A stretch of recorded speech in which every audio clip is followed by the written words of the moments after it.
Uh, Good evening, everybody. This is Dr. Syed Afroz Ashrafi on behalf of Literary Responses. Welcome you all to yet another edition of this ongoing program. And today we will be discussing Waiting for Godot by Samuel Beckett. But before that, let me also welcome all my viewers like Dr. Godavari, Dr. Shailendra Mishra, and Dr. Saloni Kumar. I welcome you all, sir. And before that, let me tell you that I will be in conversation with Dr. Anil K Prasad once again, and the topic is waiting for Godot, simply waiting for Godot, and we will, as he will go into its aspects, dimensions, based on the kind of questions that he would get in due course. Dr. Anil K Prasad has been a very established name. Is one of the very well-read scholars who has traveled abroad extensively, has taught extensively in the international universities for a very longish period of time. And today, again, I am getting back to him to have some penetration into the play Waiting for Godot, which has been, excuse me, which has been tormenting me, disturbing me right through my student days. As what exactly does this Waiting for Godot is all about? And once again, I would be very thankful to Dr. Anil Prasad for providing some very important insights and exploring some of the dimensions which haven't been unearthed so far. So, my all credit will be given to the scholarship of Dr. Anil K. Prasad. Sir, I welcome you, Dr. Anil K. Prasad.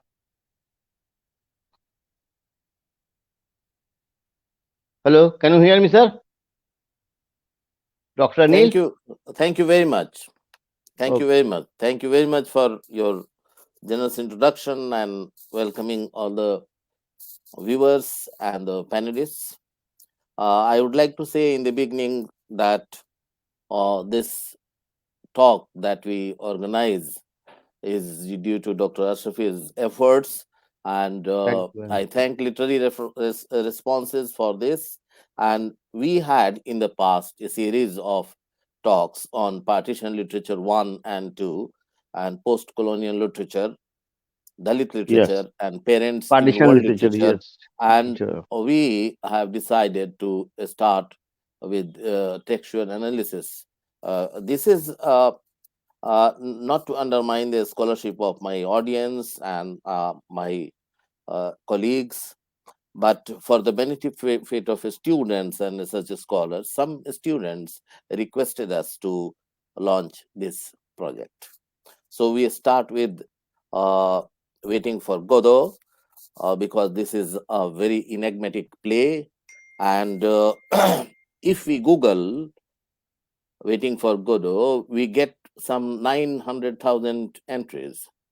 So this shows, and there are some many other things which are very important regarding this, that even it is relevant today. The thing that is waiting is very relevant today. So uh, I request Dr. Ashrafi for questions. Yes, sir, because this very Godot has been a very tormenting one for the whole world, not only for me as an individual or for you as a scholar or for anybody else. Dr. Shalan Mishra, I think, would agree with me, and so will Dr. Madhvi Godavari and Dr. Saloni, that this wedding for Godot we have taught at a variety of levels, at the graduation level, at the postgraduate levels also. But then, are we really sure that we understand the final message of this wedding for Godot? Because the text has been deconstructed time and again. But it remains an enigma, it remains a charade as much as it was in the very first reading of the text. Hope to throw some new light on this play in the context of the changing times. Sir, Dr. Anil K. Prasad, my Yeah. first question to you, obviously there will be a spate of questions for you, and every question will have something to demand from you. So I hope you're ready for that, and you have been Mhm. you are always ready for that because you can thwart, you can ward off I will try my whatever the best. yeah. You have warded off all questions in the past too, much more conveniently than anybody else. And Dr. Shailendra Mishra would agree with me that Dr. Anil K. Prasad is possibly the most suitable man for the job. So the onus of answering questions lies upon you. So, my first question to you, sir, that Samuel Beckett, in Waiting for Godot, writes the universal nothingness as the final outcome of the tension between the quest for purpose in life and the apparent banality that surrounds it. Sir, please go ahead with your answer. Thank you. The phrase, I just take the phrase from your what you said just now, that Good. the tension that you talk about is a mystery wrapped in an enigma. And yes, you have touched rightly the heart of the matter. The echo that is heard in the metaphysical and existential void of the post Holocaust period of Europe was there was a perennial question when there was a collapse of culture and values. The question was, who are we as humans? And what is our short life on this planet really like? Does the human condition have meaning? Are we just playing the game of pass the time or doing something fruitful? As one of the characters, I just would like to just allow me to do something here, because some of our students who have joined, and I just would like to tell them that there are uh, two sets of characters in Waiting for Godot. One is Vladimir, another is Estragon, and then Pozo, Lucky, and a boy, and these are the names of the characters. So one of the characters says that we are doing something every now and then just to give the impression that we exist, and that is the essence of human condition. And the quest for purpose in life is also, as stated and reflected in this play, is the to realize finally that there is no purpose in life. And the refrain in this play is nothing to be done. The play begins with this, nothing to be done. But is there really something like this in life, that there is nothing to be done? So the play is very paradoxical and enigmatic in its scope, as you have rightly pointed out, that nothing to be done also suggests that there is something to be done To be done, yes, each and exactly. every moment. So Vladimir says, let us do something. Let us do something. And in Act 1, he consoles, protects Estragon, who is a weaker person. And in Act 2, both of them help fallen Pozo, and they do various sorts of acts with one another. And uh, then this also says, let us contradict ourselves, etc. So this is the message there, I think, that there is something to be done. It is not that the play is something about purposelessness and nothingness and the void that is there, but there is something more than that. If we go for a textual analysis, you will we will get it, that what is to be done. Before that, I would like to quote Martin Esslin, who is an authority on absurd drama. And in fact, the word, the phrase, the theater of the absurd, was That's coined by him in 1961-62. Quote, it is the peculiar richness of a play like Waiting for Godot that it opens vistas on so many different perspectives. It is open to philosophical, religious, and psychological interpretations, yet, above all, it is a poem on time, evanescence, and the mysteriousness of existence, the paradox of change and stability, necessity and absurdity. So, this is what Martin Esslin says. And the audience was stunned by the bare scene, because before that, that was the time of the well-made play. But here, there is no regard for all the accessories which go into the staging of a play. So, bare scene, unusual dialogue, slight plot, bizarre characters, and everything is minimalistic. And to create the greatest artistic effect on the stage that was possible was done to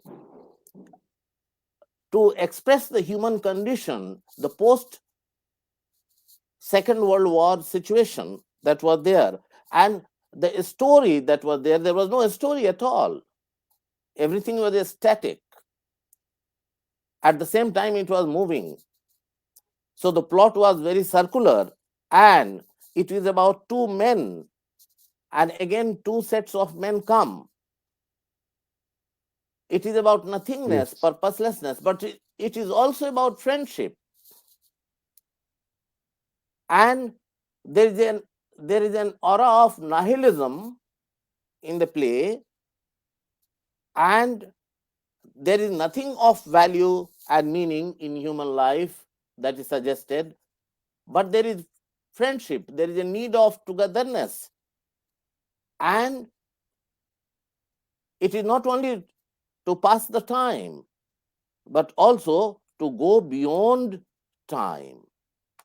So this all illogical talk, chit chat that was meaningless, can be understood only clearly in the context of Lucky's speech in Act 1. I will come to that later on. And we are in the habit of reading a story, we are in the habit of trying to find out the meaning in everything. So we are baffled because we do not find any meaning and it is meaningless. But when we go for a textual analysis, we find meaning, because it does not tell a story. It is about a situation in which, to quote from the play, nothing happens, nobody comes, nobody goes, it is awful. Nothing happens, nobody comes, nobody goes, it is awful. This These lines haunted me during the time of lockdown, during the COVID-19 pandemic, that nobody comes, nothing happens, nobody goes, and it is awesome. Now, related to this, there is another thing, that Waiting for Godot was first originally written in French Okay. during 1948-49. Attendant Godot was the title in French. When it was translated by the playwright himself, a subtitle was added, a tragi-comedy in two acts. Now, in order to understand the mystery that is there, mystery wrapped in an enigma. This is a quote from Churchill. When people asked him about the move of the Russians, he said it is a riddle wrapped in an enigma inside a mystery. So, this enigma of tragicomedy must be understood in this way. The play was also a kind of mystery to me. So, I tried to understand the play in this way, that the word absurd, because the students used to ask, what is the meaning of the word absurd? So here, absurd has two aspects. It is funny, at the same time, it is frightening. It is funny and frightening. There is laughter and horror. And this is very important. To quote from uh, the next play of Beckett, Endgame, Nell, a character, says that nothing is funnier than unhappiness. Laughter that is generated by something painful. I don't know who has written these lines, but I would like to quote uh, uh, a few lines in Urdu. Uh, वो Hmm. खुशी क्या जो रुला न दे, जी. वो गम क्या है जो हंसा न दे. So this is exactly the same thing, that laughter that is generated by something painful.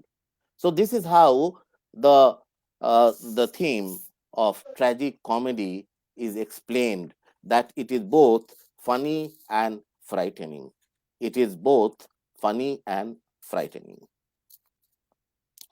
So if modern drama originated in the 19th century with Ibsen and Chekhov, Beckett with Waiting for Godot, extend its implications in a very Hmm. radical way with the theatrical and existential vision that we find in Waiting for Godot. It makes it a watershed in the 20th century drama, in which we find the folly of seeking meaning, absurdity of existence, and purposelessness of life. But at the same time, if we go by the text and look at the some of the textual lines, we can understand that there is a positive message also in this. For example, I quote, Vladimir says, quote, let us not waste our time in idle discourse. Let us do something while we have the chance. It is not every day that we are needed, not indeed that we personally are needed, to tell mankind they were addressed. Those cries for help is still ringing in the ear. But at the place, at this moment of time, all mankind is us, whether we like it or not. Let us make the most of it before it is too late. So, here is a positive message, that in spite of nothingness, one has to make most of the time on this planet. Let us represent worthwhile for once, and the foul brood of a cruel fate that is consigned to us. So it is there.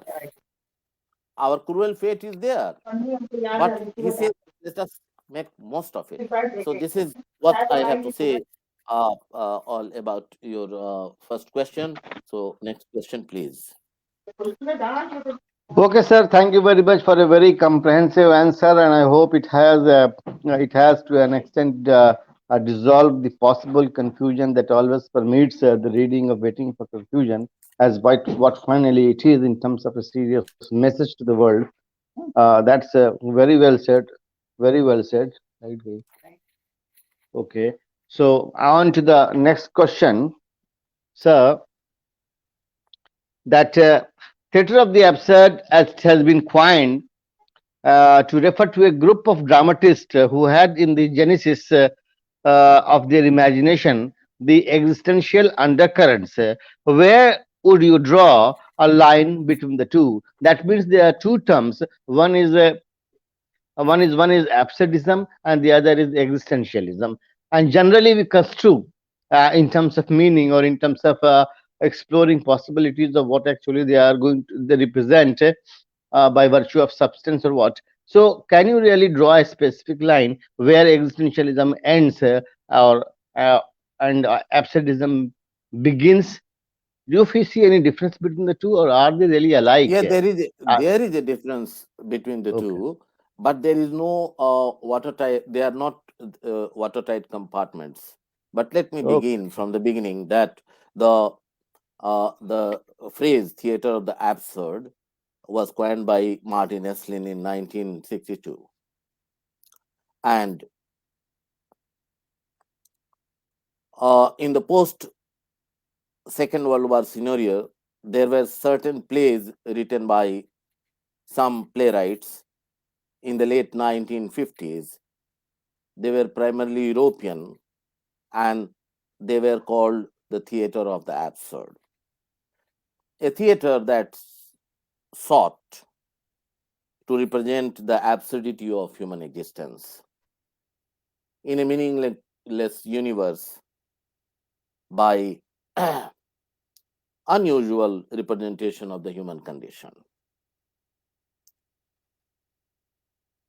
Existentialism, formally introduced by all of us know by Soren Kierkegaard, Nietzsche, Husserl, Heidegger, and traced to the 19th century and early 20th century masters like Dostoevsky and Kafka.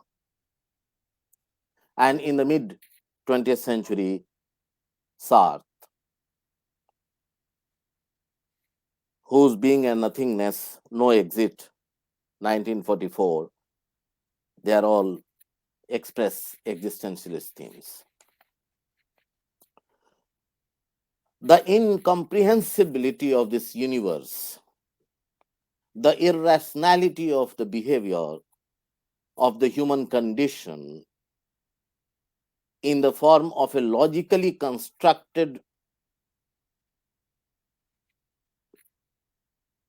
work was the work of existentialism. On the other hand, the theater of the absurd did not look to the old dramatic conventions. For example, I give you one example.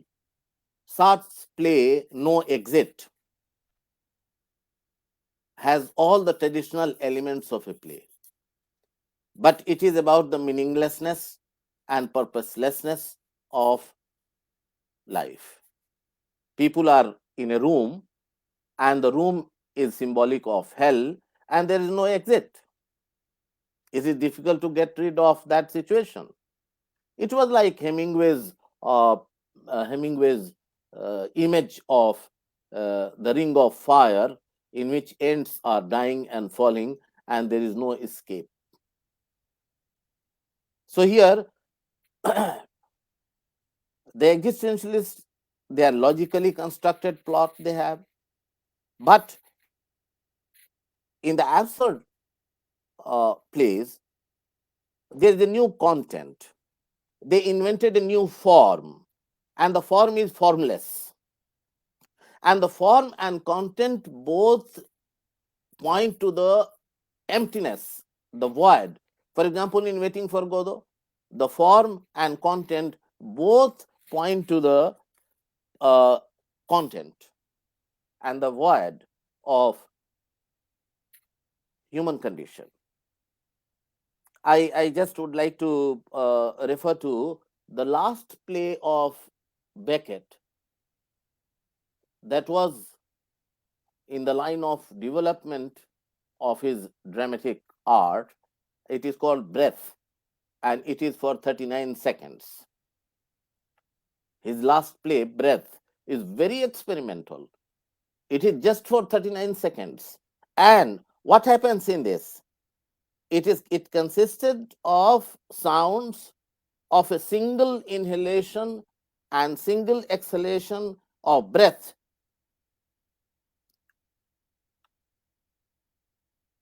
and that is on the stage. That is the rising and falling of light on a littered stage. That is his last play. So this kind of experimentation of form and content was not there in the works of existentialist playwrights. So here, the absurdity and irrationality in the theater of the absurd are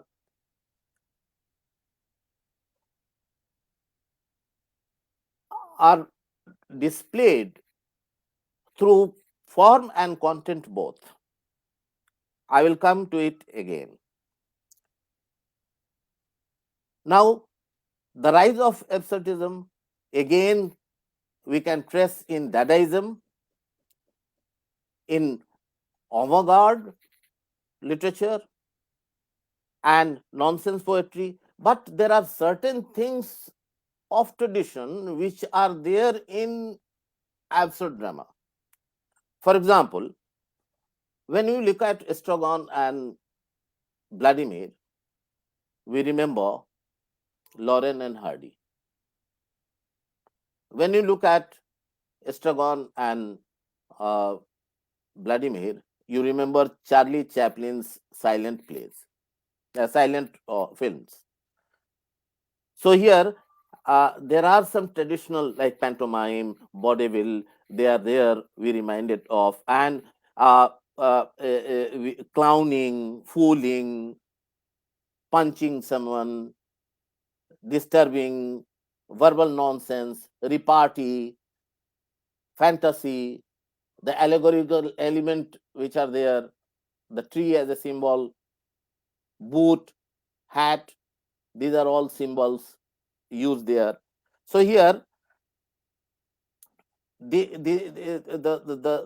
playwrights of absurdism like uh, Beckett, Anasco, Jean Janet, and Adamo, they all have the similar characteristics. And in their, it is very interesting that in 1956, or yes, in 1956, in the a commentator in New York Times, he commented after after waiting for Godot was staged that nothing happens twice, nothing happens, comma twice, and in the end game, nothing happens once. So what I say that the on the formal level and on the level of uh, text, they express nothingness. And that's why my final comment is that there is no one to one correspondence between the existentialist philosophy and the theater of the absurd.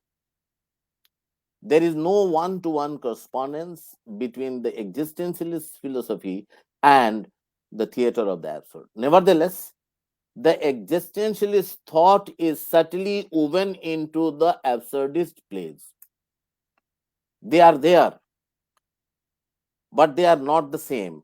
The goal of the absurdist drama is not to depress the audience with its pessimism, but an attempt to bring them closer to reality and help them understand their own meaning in life and the meaning of their own existence. And that's why it is tragicomedy. I end it here, but I am tempted to give an example from Ernest Hemingway. In Ernest Hemingway's A Farewell to Arms, the novel opens with rain, winter rain. So traditionally, rain is life-giving, but in Hemingway's existentialist philosophy, it is life-destroying. It brings cholera.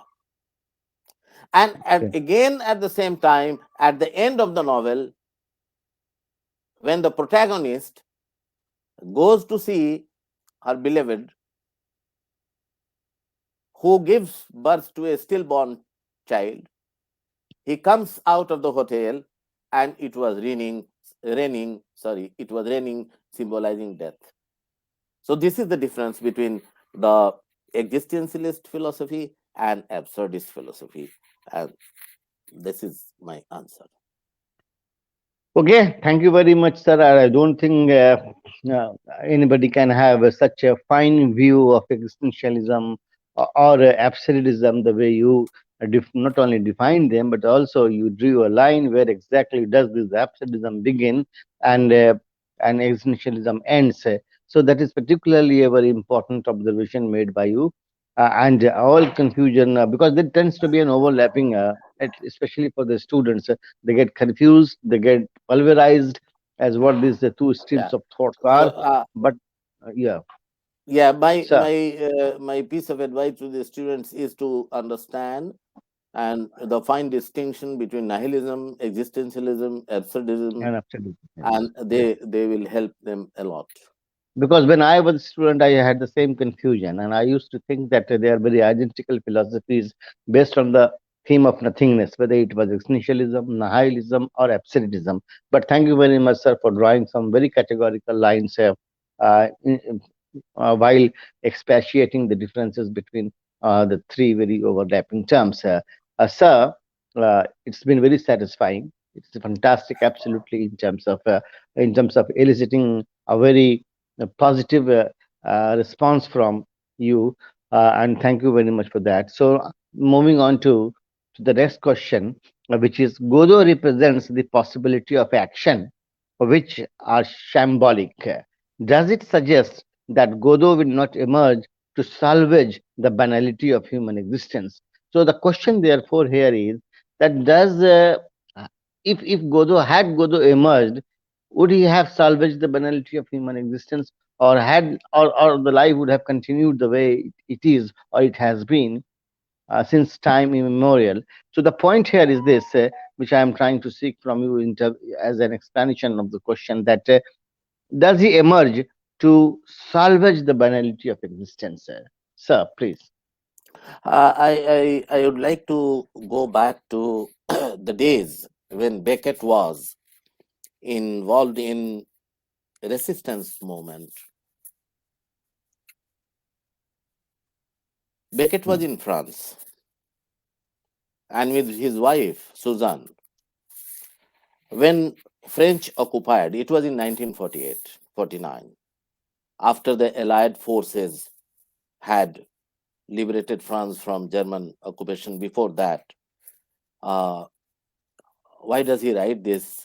The genesis might be there. This is my hunch that he was inspired to write this play. He was in utter pain because his job was to work as a labor and pass information. Sometimes he used to be very hungry and under great pain and duress. And in 1940, after the German occupied northern France, he was helping the French resistance group. And he was in a place called Avignon with his wife Suzanne. He got two medals for this. People say that Godot is Godot stand for God. Beckett said, no, I wrote it in French. So if I would have written it in French, I would have written Dieu, Dieu, Dieu. Dieu is the French word for God. He has written Godot. Godot is, because I refer to that his association with French resistance movement, in which he was familiar with the military boots, and military boots in French are called godilot, godilot. And Beckett says that he meant godilot, not God. And he again said in an interview that if I would have, if I wanted to say God, I would have said God. I would not have said Godot. So the thing is that Godot is elusive. He does not come. So people try to look at religious interpretation, waiting waiting for the return of the Savior Christ,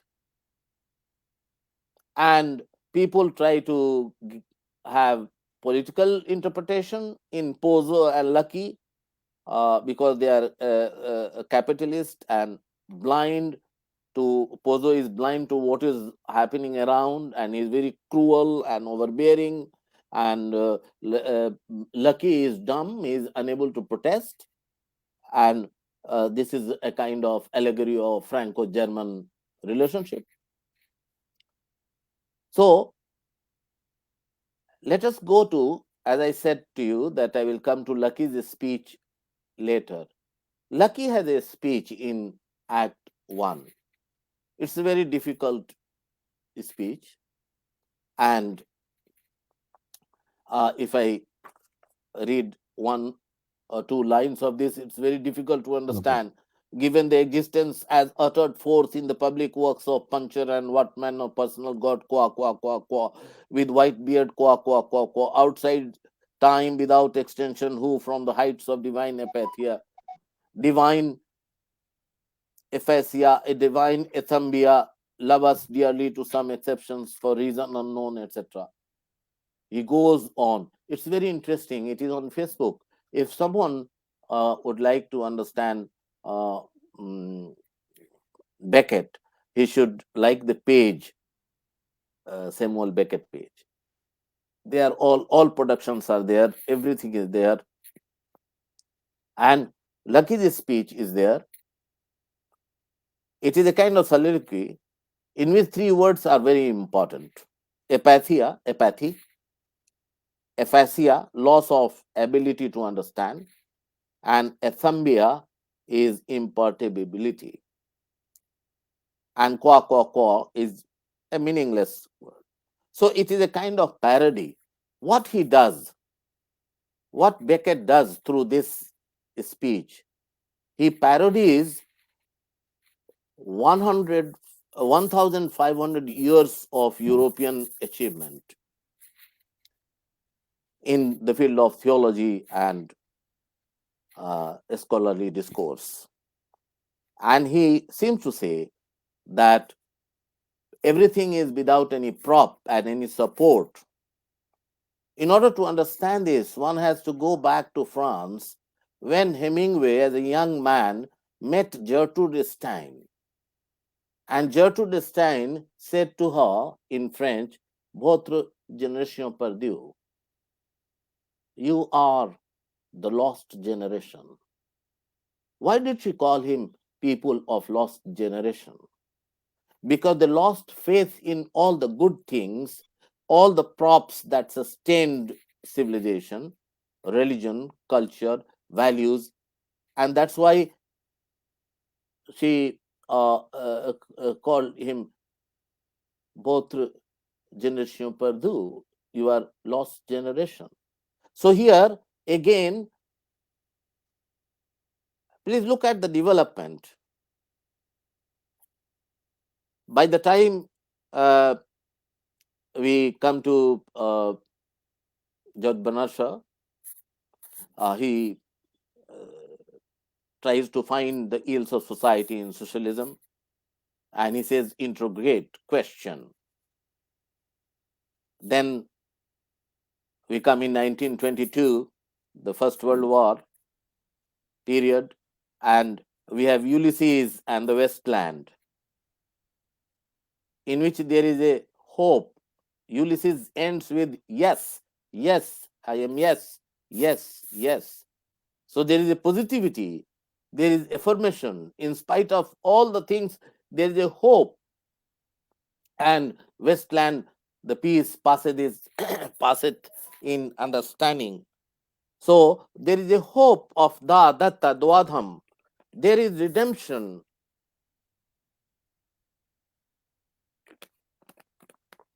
Things can be redeemed. If we go to the right path, there would be rain and the fertility will be restored to the Westland. But by the time we came to in the 50s, after the Second World War, the situation was so bleak that man lived in an impersonal universe. There was no help from anyone. This kind of thing you will find an echo when you are in Act 2 of Waiting for Godot, when Pozo says, help, help, help, that reverberates. And that points to this kind of situation when there is a collapse of values in the post war European civilization, and man lives in an impersonal universe in which he does only West and Pine, to quote from Lucky's speech, West and Pine, because Lucky's speech has four aspects. One is that man lives in the impersonal universe and he West and Pine, quote unquote, and the earth is inhospitable, and number three, that man diminishes, and number four, he is shrinking every day and becoming homeless. He lives on earth, but he is homeless, and that is symbolic of Vladimir and Estragon, who are living the life of a tramp, homeless, and they are full of pain and suffering and beaten at times. So, this is, I come to your question, that they have a habit of talking, habit of forgetting things of the past. And one character says, habit is a great deadener. So, the deadening effect of habit, routine is also there. We are routine bound. You can see in the Westland how people are going to offices at 9 o'clock, and when the church rings 9 o'clock, they do not look at it. They are like automaton, moving towards their duty, and they do not remember that 9 o'clock Christ was crucified. And when Philomel jug to the dirty ears, they do not understand the pain of transformation that took place, but they only remember the sexual intercourse that was done. So that is what is here coming to a climax, that people, because of their habit, their routine, they suffer. And the a very important comment was by the Times reviewer in 1956. He said that lost souls of the earth who go on living without knowing why. So Godot will come or not, we do not know. If he comes, what will happen, we do not know. But he does not come. The boy comes and he says he will come tomorrow, and he does not come. And they suffer and they are waiting. But waiting also entails hope. So there is a positivity of hope, and this hope keeps people go on and on and on, living a life, seeking friendship, seeking new ways, seeking new things, and that is that.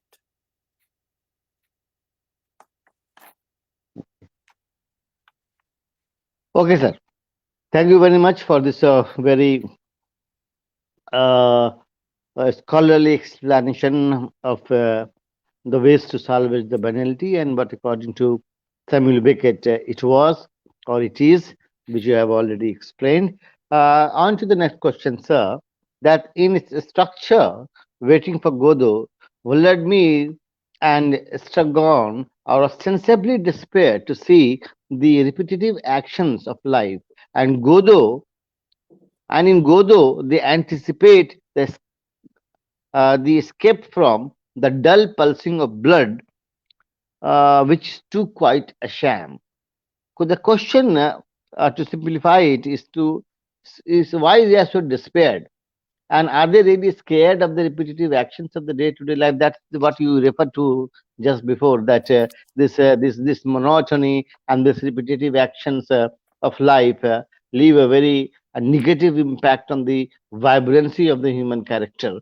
So, could you go back to that and connect it to my this question whether they are anticipating the escape from a dull life, which is too as much farcical as the life itself is. So, To my mind, thank you very much for this question. To my mind, the form and the content of the play Waiting for Godot both point to uh, both point to uh, one kind of thing that is called emptiness. So that emptiness is not only physical, it is also metaphysical. The void is metaphysical. It is of a higher level. The movement of the play is linear, but more than that, it is circular, it is cyclical, and there is no logical exposition, there is no resolution, there is no denouement.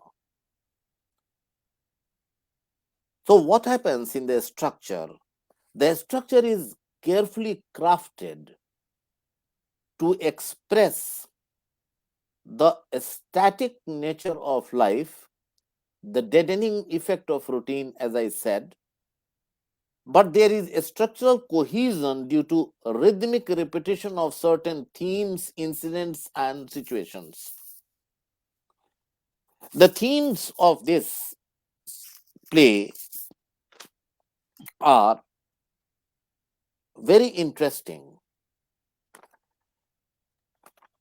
They are about issues of absurdity, they are alienation and loneliness,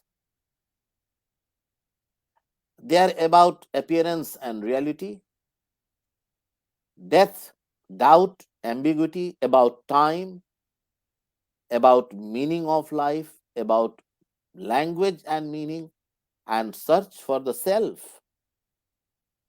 So, all these are there in this structural cohesion, and it is very interesting if we look at some of the exchanges which are there between Estragon and Vladimir and Pozo and Lucky. Now, I just uh, quote one from by Pozo to Vladimir in Act 1. He says, it's a very famous quote from Waiting for Godot. The tears of the world are a constant quantity. I always emphasize and I always advise that the text must be read by students. Some of my students are there and they are watching us, and text must be read. The tears of the world are a constant quantity. For each one who begins weep somewhere else, another stops. So again, here there is a critic. I don't remember his name. He says that the structure, the repetitive structure of the play is made on the device of coupling. Everything is two characters, Vladimir Estragon, Pozo Lucky, two boys who are coming with the messages of Godot, and here you look at the balance, weeping and weeping stops. The same is true to laugh. Let us not then speak ill of our generation. It is not any unhappier than its predecessors. Let us not speak well of either. Let us not speak of it at all. So, the kind of language that is used, the kind of structure that is used by Beckett in the play is also very enigmatic, and it points to something and something not. There is something, and again, there is something not. He says something and then contradicts. He says, let us not speak ill of our generation. It is not unhappier than its predecessors. Let us not speak well of it either. Let us not speak of it at all. it is true the population has increased. Like this, there is another quote by Pozo. When we say that there is nothingness and there is a void and there is meaninglessness in this play, Pozo says, the more people I meet, the happier I become. From the meanest creature, one departs wiser, richer, more conscious of one's blessings. Even you who knows, will have added to my store. Is it not something positive stated in this play that we try to define in one liner? That there is purposelessness and meaninglessness. There is friendship. There is a broadening of horizon when people meet. Now I come to your question that the repetitive structure is deliberately done to express the monotony, the boredom, and the cyclic order of seasons and months and all. So it is a deliberate thing that is created, and it is in chime with the parallel and circular inner reality of the play.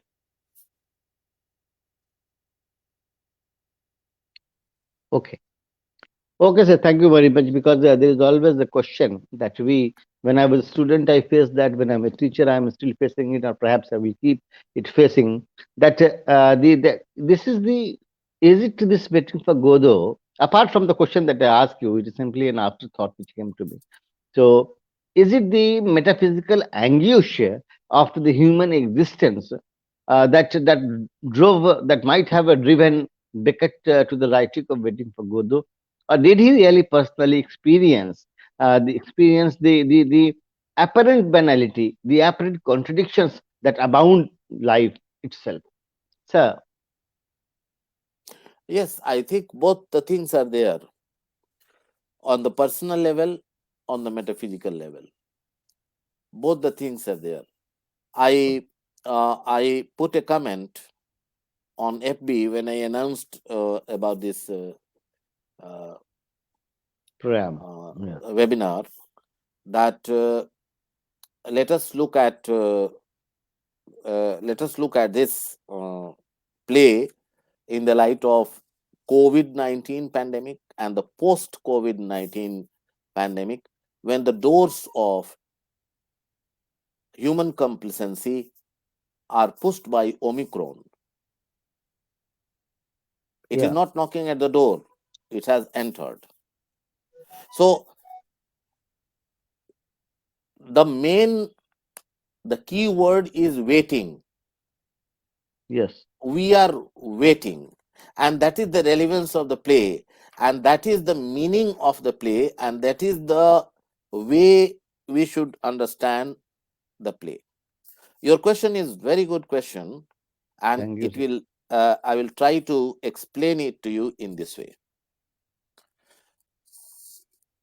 The first stage performance of Waiting for Godot was on the 5th January 1953. It marks the 60th anniversary,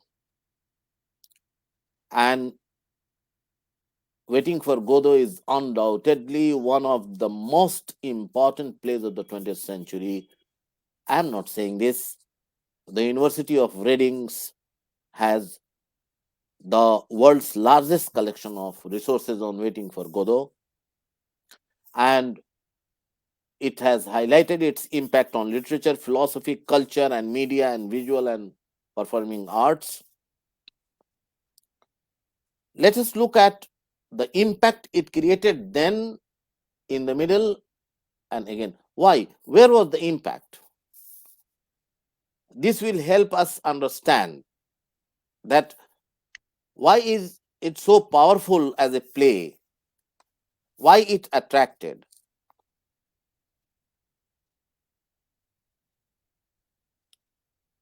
The impact of Waiting for Godot on a stage is this: I have been a regular visitor of plays which are staged in Patna, in Kalidas Rangalaya, or in Premchand. Yes, I go and see. And I feel that this is true, that the impact of waiting of Godot is on stage direction, it is on the stage. Stage is without furniture, without all paraphernalia that used to be in the past, and minimal aesthetic props are there on the stage. This you can see, it is a very universal phenomenon. The second thing, that how and when Waiting for Godot was performed and for what reasons, this will give us a kind of understanding of Waiting for Godot. And the key word, as I said, waiting. All of us are waiting. Are we not waiting for Omicron? Are we not waiting for certain things in our lives? We are waiting every day for certain things to happen. Now, in South Africa, during the time of apartheid, Waiting for Godot was staged several times because people were waiting for freedom. And they found a similar kind of thing in the theme of the play. The most important stage show of Waiting for Godot was in 1957 in Quentin Penitentiary, the prison house, in 1957, where 1,400 prisoners watched this play and they immediately understood the content. And they were so happy and satisfied by looking at Vladimir and Estragon. They said, we do the same every day. We abuse each other and we wait for the time for us to be free and go. Mhm. And the convicts understood it immediately. Another important stage show was by Suzanne Sotang. I am sure that people who study literature are familiar with uh, the word Suzanne Sotang, who produced this play in Sarajevo in 1993. When Sarajevo was under siege, and this play, Waiting for Godot, was dubbed humorously as Waiting for Clinton. And this play, as she says, quote, Beckett's play, written over 40 years ago, seems written for and about Sarajevo. Sarajevo. So look at the relevance of uh, this. The visual appeal,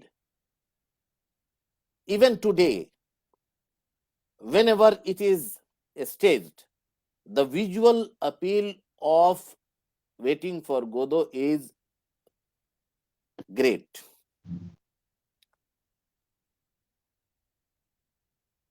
In the digital world, it creates lot of impact. And that's why, to quote Thomas Stoppard says that this play has a universal metaphor. Waiting is a universal metaphor. And he says it is a long poem. It's a long poem. I would also like to quote Harold Pinter, when he writes on Beckett, he says, the farther he goes, the more good it does me. I don't want philosophies, tracts, dogmas, creeds, ways out, truths, answers. He brings forth a body of beauty. His work is beautiful. So, this is how we understand waiting for Godot, and how this is how we understand, try to understand the craftsmanship that has gone into the making of this play. I hope I successfully answered this your Yes, sir. question. You have answered the question very satisfactorily, or not really satisfactorily, rather convincingly too, simultaneously. So that is a very important feature of your personality and of your scholarship, that you try to do full justice to the question raised and queries made. So that's your feature, sir. I feel humbled. Thank you very much. So it's not that. On to the next question straight away, because we have got many more questions left. Still to complete. How effective, next question is, how effective the myth of Sisyphus has been in terms of leaving shades of impact on Waiting for Godot, which came about in 1952. So the question is, to ascertain or to determine the degree of impact or influence the myth of Sisyphus might have had on this Waiting for Godot. Do you find some shades of myth of Sisyphus being restructured in Waiting for Godot, sir? Yes, I think there is a lot of impact of myth of Sisyphus on waiting for Godot. Uh, Myth of Sisyphus, uh, and Sisyphus was an absurd hero. It was published in 1942, and it is Yes. about futility of existence, all of us know. And Sisyphus is a prototype of an absurd hero.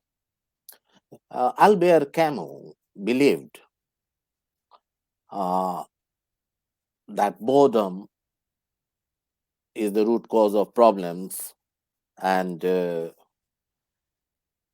what Estragon and Vladimir do, they are bored to death and they are waiting. So this is the kind of existential theme uh, rooted in the body of Waiting for Godot, and it is in fact in all theater of the absurd. If you look at the props like hats and boots, I refer to, uh, hats symbolize rational thought, and boots symbolize the struggle of life. Uh, and I feel that there is a great impact of Sisyphus on absurd Okay. plays.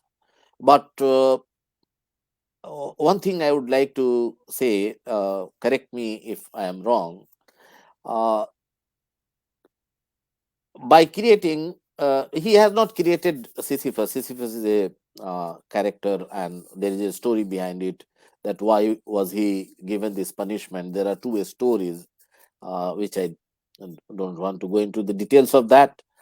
But Sisyphus takes up the challenge of taking the boulder up, and when it goes down again, he comes and takes it up, and this goes on and on.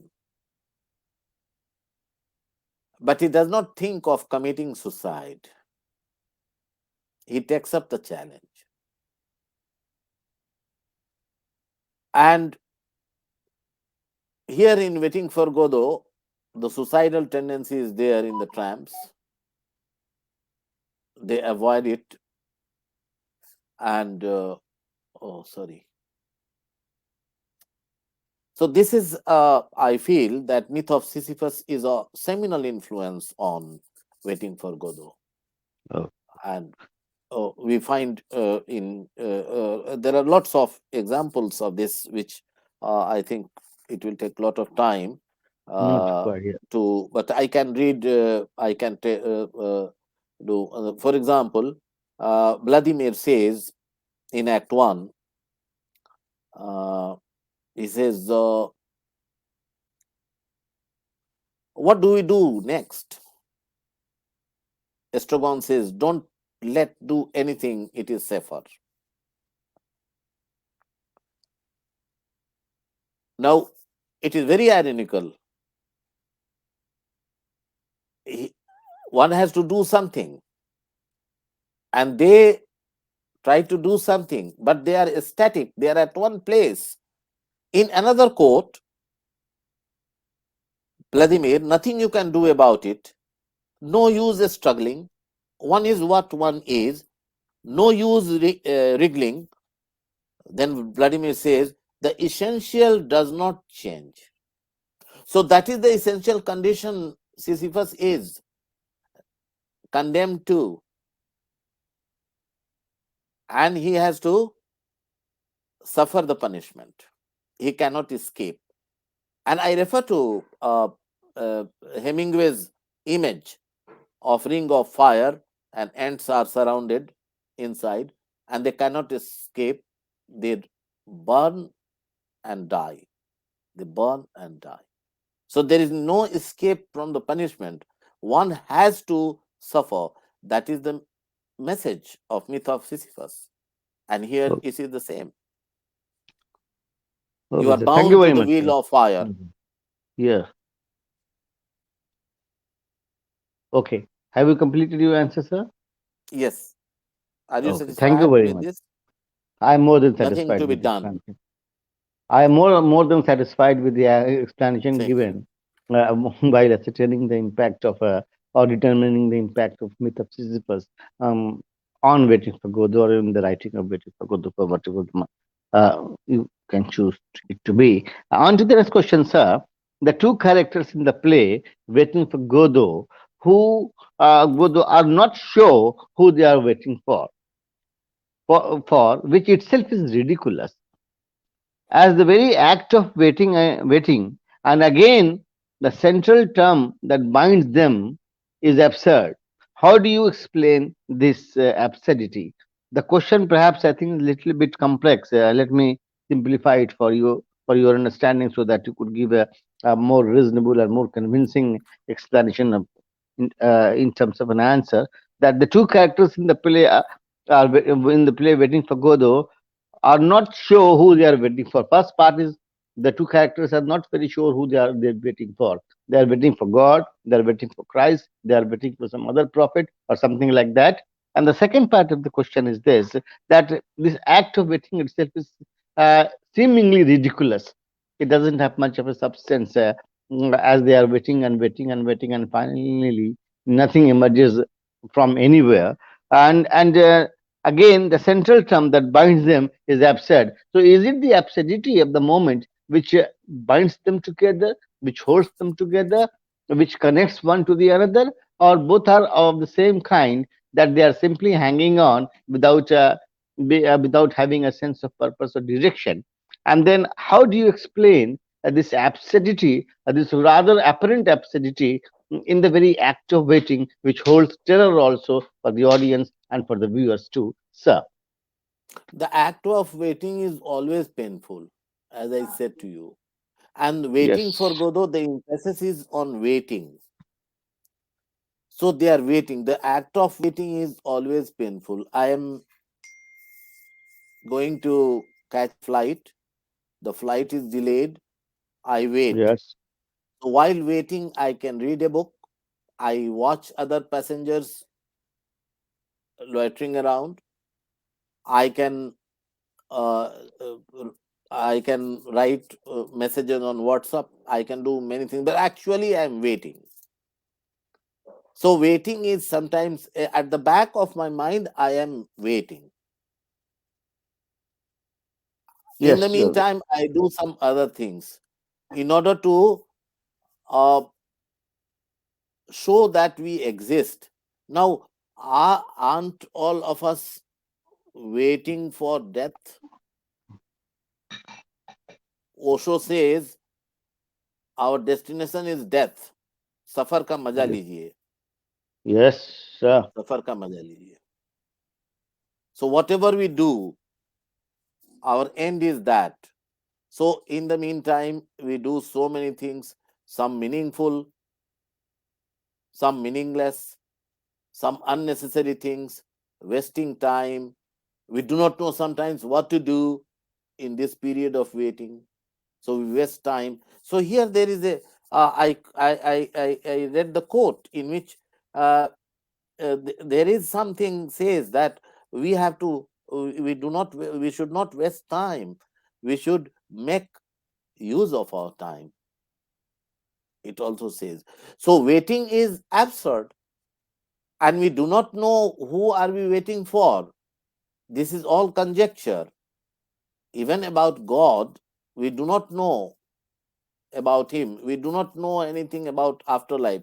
It is all our conjecture. So, how we wait? How should we wait? Should we wait meaningfully or just like doing anything? So, there are so many things, so many interpretations. There should be, I think, there should be a reading of the text to answer these questions because these questions are not easy to answer. But there is one thing that waiting is in some time absurd. As I tell you another example that uh, when Katerina, I'm not referring to the recent Yeah, marriage of right. Katerina. Yes, Yes. Katerina, Katerina, that was the storm, came in New Orleans. Waiting for Godot was staged. What was the connection? Because people were waiting for city's recovery, and Mhm. waiting for city's recovery was very painful, and it gave them solace. It spoke to them.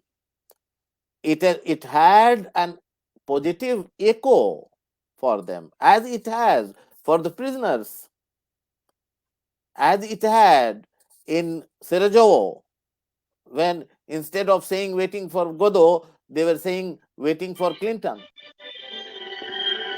When it was, and Susan Sutang said, Dr. Mishra was not there at that time.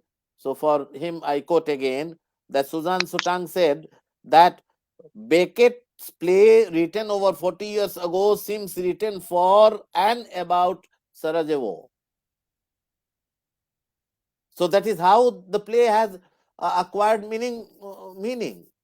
It is about meaninglessness, but it has acquired meaning in certain situations for prisoners, for the people who are suffering, the people who are suffering Were from sick.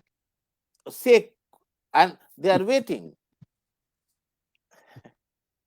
Exactly, all of us are waiting. Yes, waiting for whatever it is, but then And when it there is is an act of waiting involved. waiting Yeah, is negative and positive both. When we are both. waiting, there is a hope. I am waiting for my plane, and there is a hope that I will board the plane. So there is a subtle nuance in the play. It is not that I can analyze the play in one liner, that it is about nothingness. It is Yes, about, right. because when he says nothing is to be done, and then the character says, let us do something. I hope Oh, I answered your oh, question. yes, yes, you have, you have. Thank you very much, sir, for that. Because that question itself is a very perplexing one, and to have a very convincing kind of response to what basically is a temper of doubt is always difficult. But you have done it. You have answered it very uh, brilliantly, I would say, using all your intellectual resources. Are there any questions? Yes, sir. There are more questions, sir. We haven't finished. So, on to the next question. Skepticism is key to absurdity, as reflected in Ionesco's Bald Soprano, Arthur Adamov's Invasion, Harold Pinter's birthday party, Birthday Edward party, Albee's birthday Zulu party, story. Blue Story, and even in as late as 2011 drama, Extremely Loud and Incredibly Close by Jonathan Foer, where cynical temper is viewed as the essential nature of human beings. Do you think this Jonathan Foer is recapturing the conventions raised initially by Martin Neslin?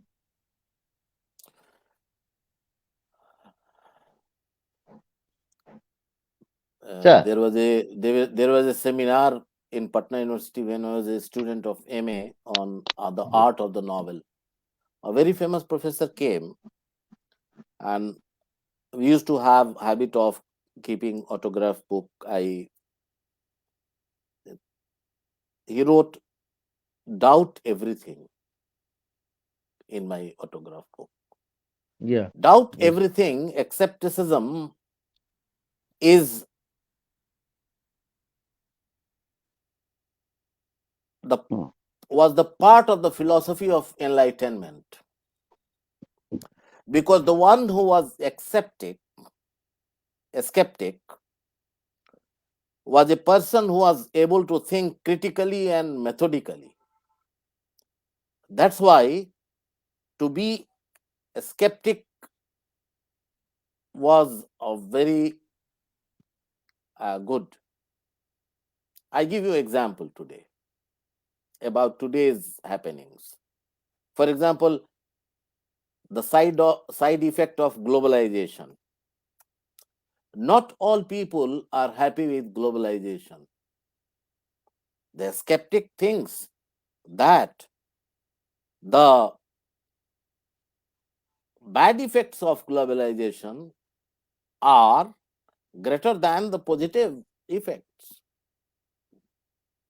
So, skepticism gives rise to lots of literary creations. When we think deeply something about, when we do not uh, follow the trodden path, Paths. we try to find out another path. Now, this is a very difficult question. I think one of the difficult questions you have asked, Okay. that I have not read Jonathan Foer's drama. That is Loud, very yes. cynical. Extreme. Yes. Because, sir, the year is very important here. He wrote this play in 2011, extremely loud and incredibly close, which is not far too back.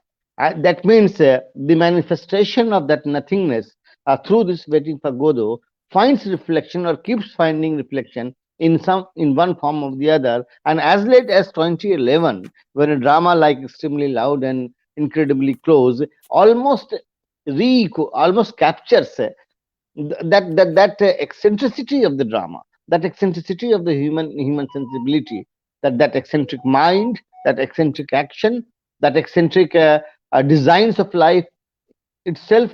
So I think the impact has been very far and wide as far as waiting for Godot is concerned. Yes, yes, that is true.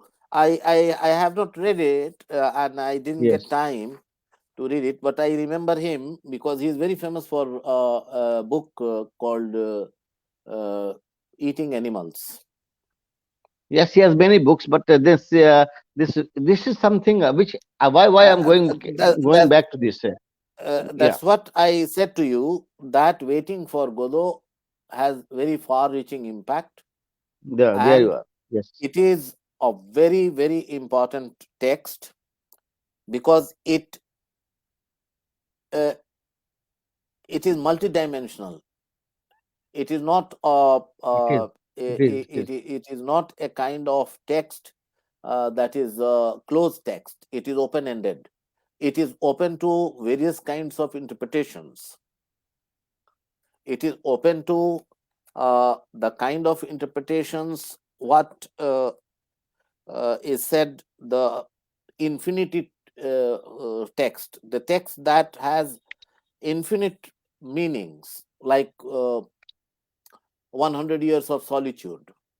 Many great works. Yes, sir. I mean, Yes. 100 Years of So Solitude, for example, Wasteland itself. Then you have the yes. other creations So like Ben so Okri's it has famous quote. profound, and it is not only about nothingness.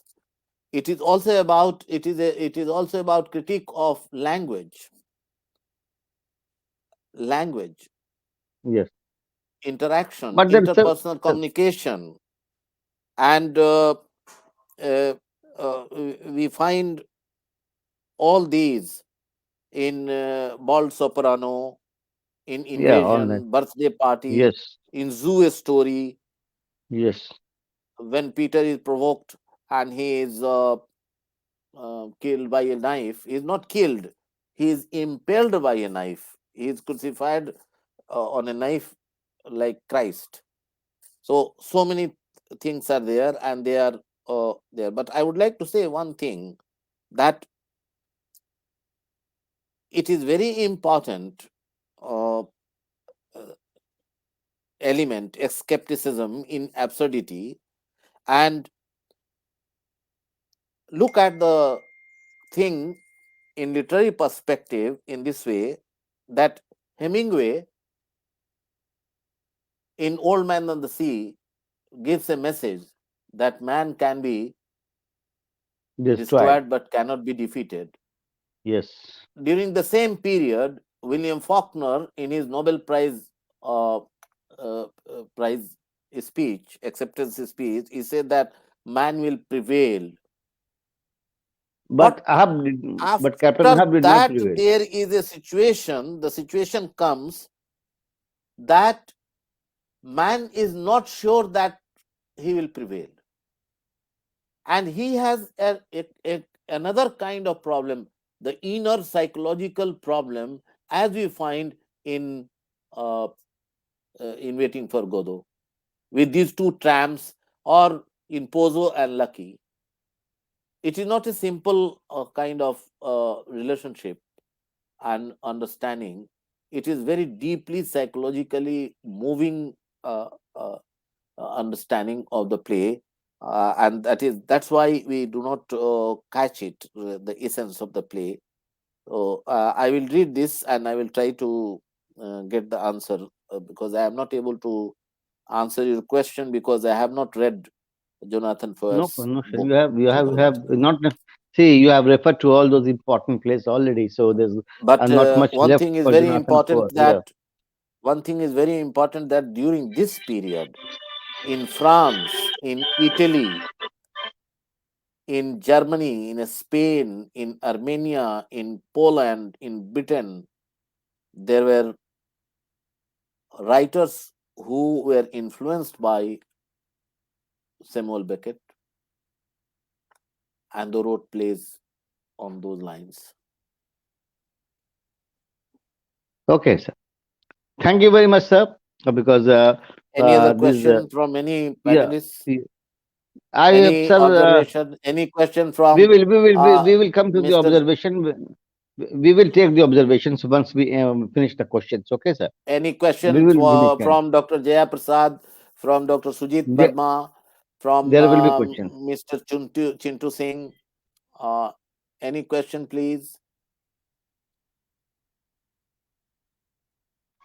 Any questions है आपके पास? Dr. Madhi, मेरे you pass have any question? Dr. Bad, we will come to that, sir. I have got only one question left. So Oh, what is that? let's complete that, and then we will uh, get back to those views and observations from our audience, very scholarly audience who have been there for a quite for a longish period of time, because it is already more than 125 minutes. So let's cut it short and then get back to my final question, sir, because I think I am dropping a few questions also because time is not permitting it. Okay, so are you with me, sir? Can I go ahead Yes, with the yes, question? please, please. There is one question. I think this is something very important for me personally. If you could go into it and see whether I am not going wild, or I'm not going astray, or I'm not going haywire, or I'm not jumping the gun, kind of a thing. The question is: did absurdism anticipate the rise of fascism, as it echoes are manifested even in Beckett's Waiting for Godot? Oh, good. Yes.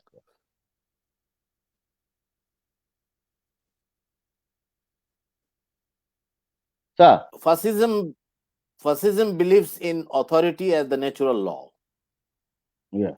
and fascism opposition is a mortal sin. If there is opposition, the punishment is death. So there is a very interesting thing in this question. Fascism doesn't like humor. Yeah. So if there is humor, it is an offense. If there is absurdity of the government playfully mentioned, it will be, if government is mocked, authority is mocked, it will be a great danger for those who mock. So humor, sly humor, iconoclastic humor is not advisable in fascism. Okay. Okay. So fascism meets its match in force. I would rather say that fascism inspired absurdism.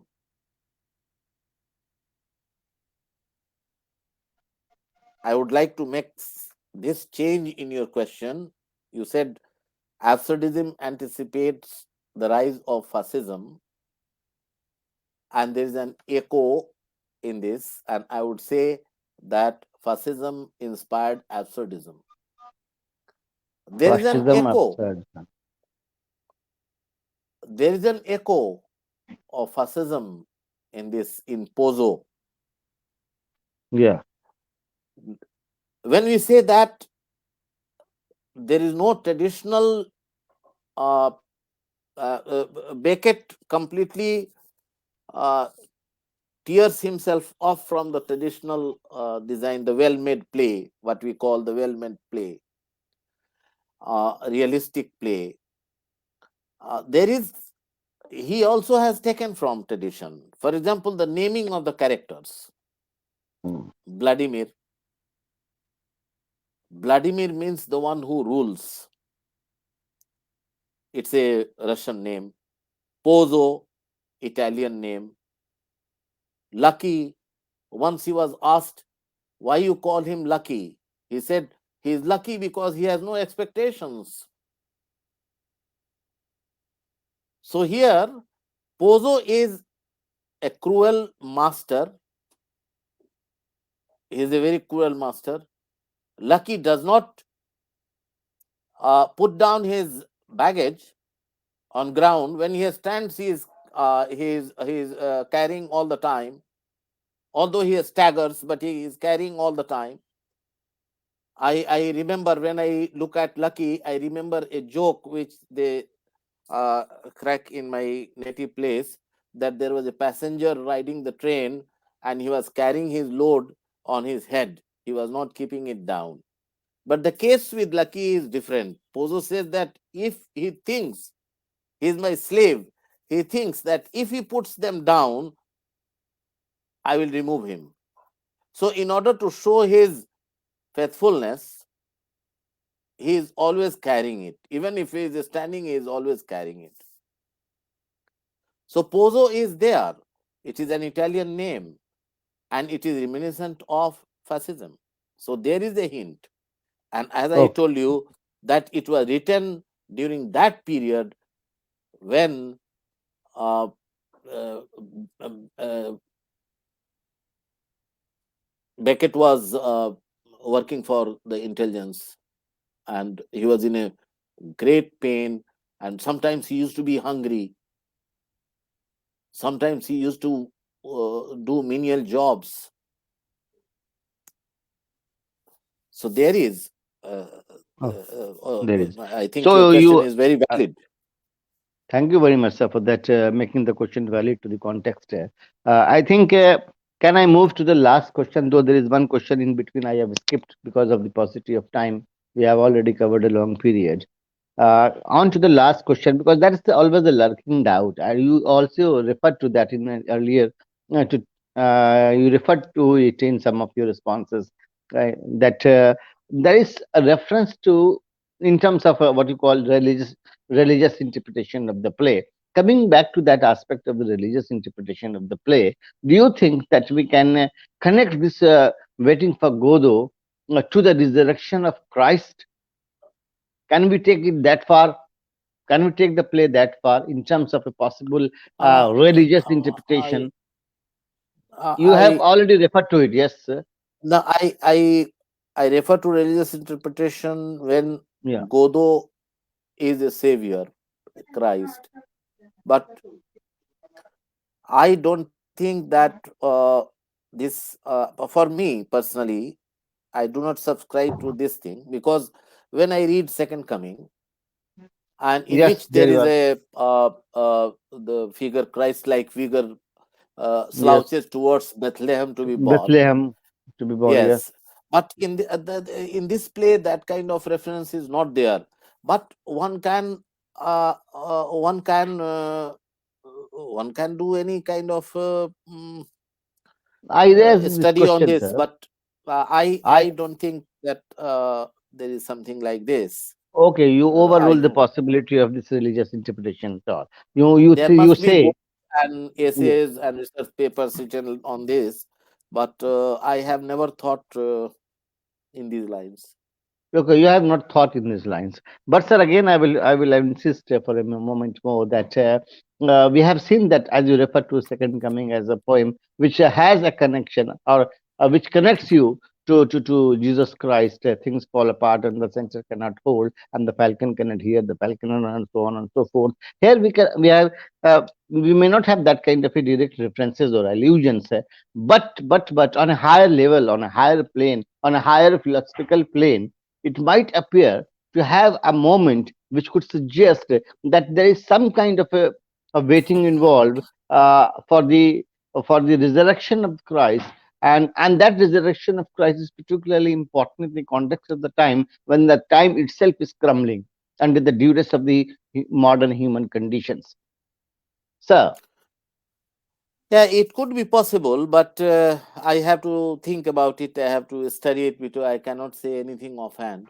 Uh, okay, okay, okay, okay, okay, yes, okay. I was trying to goad you into say because there something are which you some know. religious references in the Yeah. play about crucifying the Christ, the thieves who were there, and so many things are there. Suicide, the religious implications of suicide. So many things are there. Okay, But so this is also the job of the anchor to goad the speaker into speaking something he doesn't want to speak. yes, I understand. Thank you. But I have Okay, to read it. I have to read the text once again and try to yes, understand yeah, whether this is possible or not. yeah.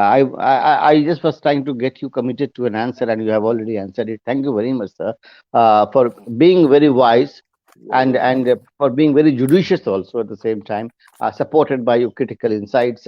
You have, sir. I think we have covered the questions. All questions have been covered, and though there will be questions, more and more questions, the questions will never come to and come to end because waiting for Godot is such a huge philosophical discourse that it will haunt the world for centuries together. And that's a piece of writing which keeps you on tenterhooks, which keeps you at bay, and which and no judgment on any text can ever be final. So the finality of judgment on a literary text is simply impossible. And perhaps here we are buoyed by the Derridian notion that the final judgment of a literary text is not possible because the text is never a closed entity. So Yes. we come to the end of the questions, and Dr. Anil K Prasad has traveled extensively, has taken the pains, the troubles, and all pressures, and possibly the fissures also within to answer the questions, and the questions that were critically poised and constitute and raised to widen the understanding of understanding about this go to for waiting for Godot. and this Godot. I don't know whether he will be there tomorrow or not, but then there is a tomorrow without going to be a tomorrow without Godot again. Now we can go to the viewers also, sir, because we can take the questions if the viewers have any question, they have any observation to make. Professor Yes, Chalan please. Mishra is with us. Fortunately, this is our good fortune that he is with us. So if he has Ye- any observation to make, he's most welcome to come up with his critical insight, with his scholarly views, and we would be very benefited by that because I am going to be a beneficiary, in particular, the way I have been a beneficiary from the scholarly insights of Dr. Anil K Prasad. I would consider myself a blessed one if I get something from Dr. Shailendra Mishra. Sir, Mike, sir, Mike, on unmute कर लीजिए. हम कर लें. नहीं, वो unmute कर लेंगे. Tell him to unmute it because your voice is not coming, sir. अच्छा नहीं आ रहा है हम आपकी बात Yeah, आप yeah, लोग yeah, yeah, oh yeah. Oh Now we oh can thank get you you. Oh, Thank thank you. you. Thank you for asking me to say something about it. I must admit one thing, that neither as a student nor as a teacher, I had the occasion to study it purposely, for exam so that way I say I know very little about it, and therefore I would not be able to make any contribution at all. Particularly, the fact is that Dr. Anil Prasad is a very well-read person, and you are also a very learned person, very inquisitive, very alert reader.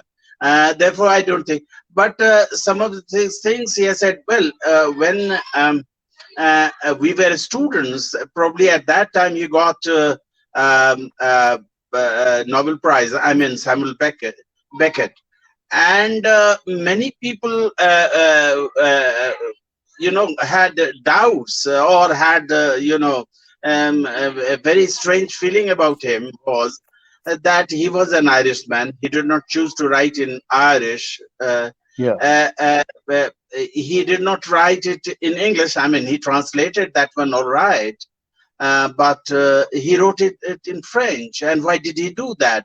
So people used to speculate. Anyway, now he himself spoke about it, so I should not say anything. So that way, he was a very curious person. And besides, people read this play in the context of what you call the political, socio-political situation obtaining in, say, 50s, 60s, 70s, and all that, So the one thing, as Dr. Anil has rightly said, that it is very, and you have also raised some of the very pertinent questions about this play. Thank you, sir. So yeah, it is one of the modern classics, if we say so. Very much like Marquez' Solitude book, you know. Some of these are modern classics, and yes, we are blessed in the sense that we are here to analyze. But once again, I must say that you people, I mean, Dr. Anil and you, more than Dr. Anil, Dr. Afroz, you are a very alert scholar, trying Thank you, sir. in your Thank you own very way much. to some of these modern classics. Thank you very much for asking me to say something. Thank Yeah, you. thank you. Thank you very much, Dr. Shailendra Mishra, for such a humble response. Dr. Madhavi, do you have any observation?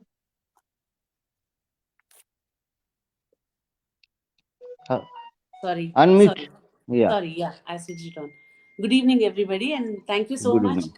Dr. Ashrafi, for asking such wonderful questions. Yet again, it was a learning experience. And now I would like to For me ask too. Dr. Anil Prasad a question. Sir, thank you so much, sir, for your scholarly presentation. Really, there were so many interesting inputs. So, can we draw a parallel between the Bhagavad Gita and Waiting for Godot? I hope it's not a very fast stretch question, but somewhere extending Dr. Ashrafi's question on, religious Right. Yes, yes. interpretations. Because there also we have the background of war, and here also the Second World War as the backdrop, and when Arjuna also expresses so many things about the meaninglessness of life. He wants to put his weapons down, and he doesn't want to go ahead at all. So, is there anything that we can actually compare or think about, sir? uh, there are certain studies on this, some papers not available, but number one, unlike Eliot, Yeats, Emerson, Thoreau, it is difficult to find that Beckett had any interest in Indian religion and culture. No references are there, but people try to stretch the word, the act of waiting and action as karma and dharma, and what you said that Arjun didn't want to fight. He wanted to be killed, but he didn't want to kill someone. And but there is a difference. So number one difference was that I didn't find any reference of Beckett, who was like Eliot, Yeats, Emerson, Thoreau, and so many other writers interested in this. Eliot was very much interested in this. W.B. Yeats came to Shanti Niketan and studied Indian philosophy from Mohini Chatterjee.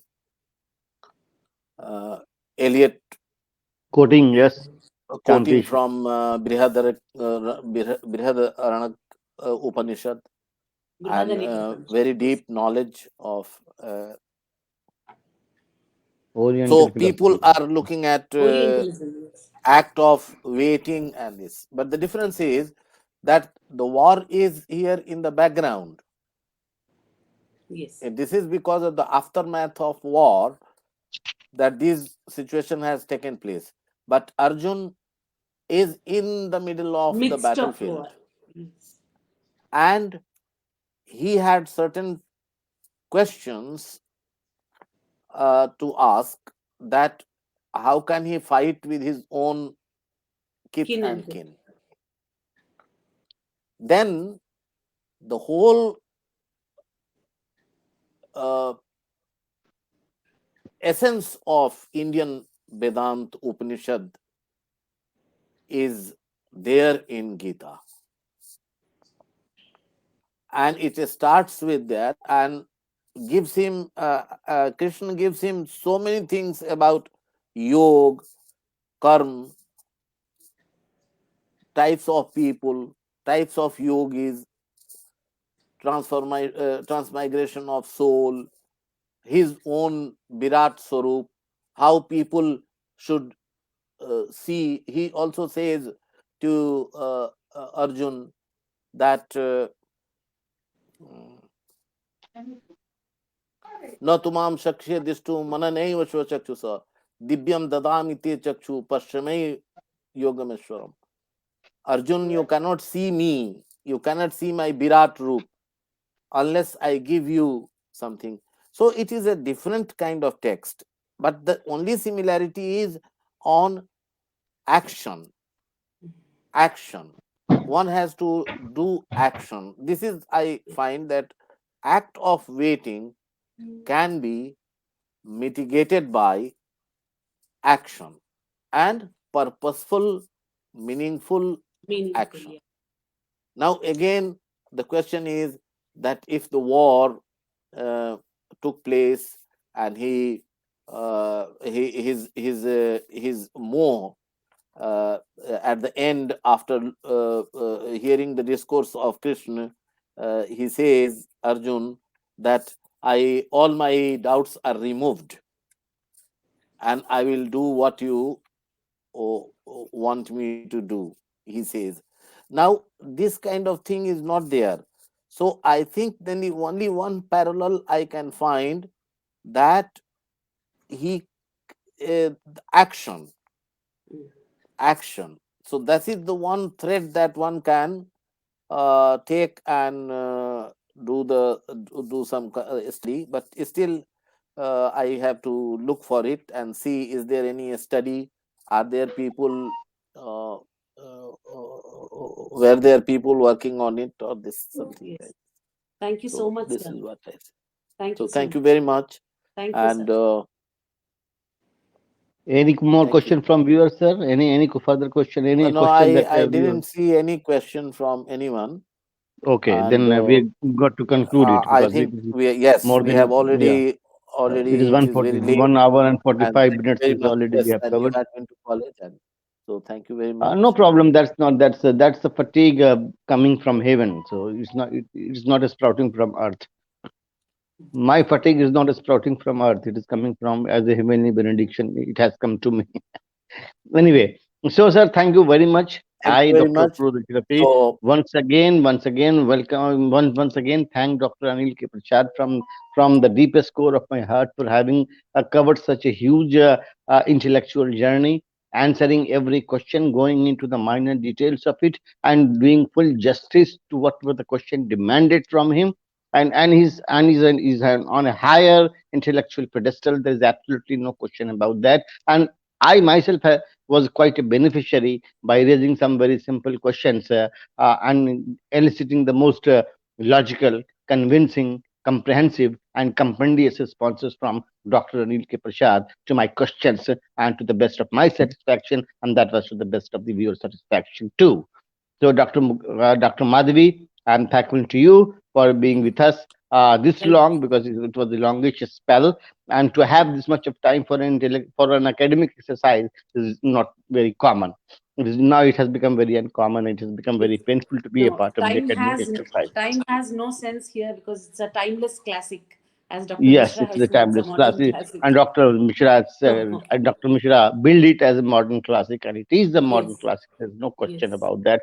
So thank you very much, Thank you, everybody. sir. The literary responses is grateful to you people, to you experts, to your scholars, those very intellectual giants who are involved in this debate or discussion or whatever it is, on particular with particular reference to Dr. Anil K. Prasad. I myself, as a student of literature, has learned a lot, and I will keep learning from Dr. Anil K. Prasad in future also.